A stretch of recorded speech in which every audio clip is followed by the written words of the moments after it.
Okey, kita nak terus saja bersama dengan Raja Sofia di Rereguai yang seterusnya. Di mana tu Sofi? Silakan. Silakan Sofi. Okey, terima kasih Syafiqah dan juga Ismail Adnan. Baik, seterusnya saya sekarang ini berada di Rereguai bernombor 034 dan bersama saya kenalkan iaitu Tuan Kamil Hakim Abdullah selaku Ketua Penolong Pengarah Seksyen Dasar dan Penyelarasan Bahagian Hal Ehwal Sabah dan Sarawak JPM. Assalamualaikum Tuan. Terima kasih kepada pihak RTM. Okey, saya Kamil Hakim Abdullah bagi pihak Bahagian Hal Ehwal Sabah dan Sarawak Jabatan Perdana Menteri mengalu-alukan para pengunjung kita kebun nombor 34 Bahagian Hal Ehwal Sabah dan Sarawak.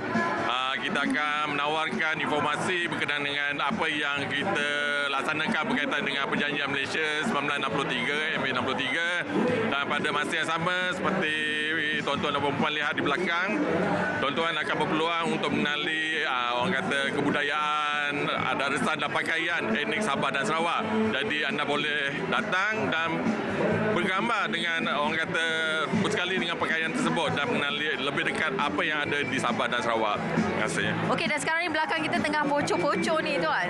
Betul, sekarang ni tengah pocong-pocong ni adalah salah satu orang kata cara untuk orang kata mewawarkan bagaimana Sabah dan Sarawak berinteraksi secara antara satu sama lain. Jadi ini yang kita akan tawarkan di booth kita, apa pakaian yang ada, bahasa yang ada dan para pengunjung boleh berinteraksi dengan para pegawai kita yang ada di booth di Rereguai ini.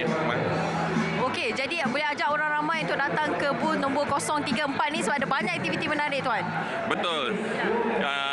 Kita galakkan para pengunjung kita untuk datang ke booth nombor 34. Kita bersebelahan dengan JKN, Jabatan Kebajikan Syarikat dan Jabatan Wilayah Persekutuan. Di hadapan kita Kementerian Perpaduan.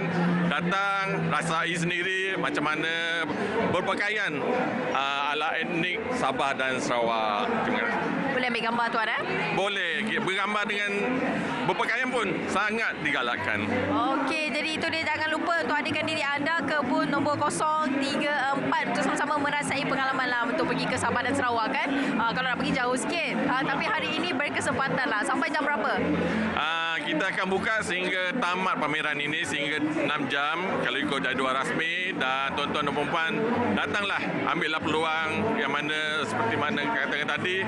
Ini sahaja peluang yang ada untuk kita memakai, merasai pakaian dan berinteraksi dengan orang Sabah dan Sarawak. Dan orang Semenanjung ada tapi berpakaian Sabah dan Sarawak. Okey, baik, terima kasih saya ucapkan kepada Tuan Kamil. Okey, dan seterusnya kita nak ke booth satu lagi iaitu booth perpaduan. Jadi jom kita tengok apa antara aktiviti menarik yang diadakan di sini.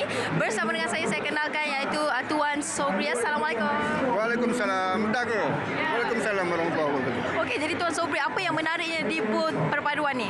Okey, sebenarnya pada hari ini sempena setahun Malaysia Madani, Kementerian Perpaduan Negara akan menyampaikan mempamerkan pencapaian setahun kementerian bersama Kerajaan Madani yang mana program-program perpaduan, program-program penyatu paduan rakyat, interaksi sosial yang disokong oleh 4 agensi utama di bawah kementerian: Jabatan Muzium Malaysia, Arkib Negara Malaysia, Perpustakaan Negara, Jabatan Perpaduan Negara Integrasi Nasional.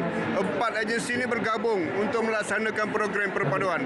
Jadi hari ini kita dapat tengok bentuk-bentuk program bertemakan perpaduan dalam kepelbagaian. Lihatlah etnik-etnik di Malaysia ini dalam kepelbagaian.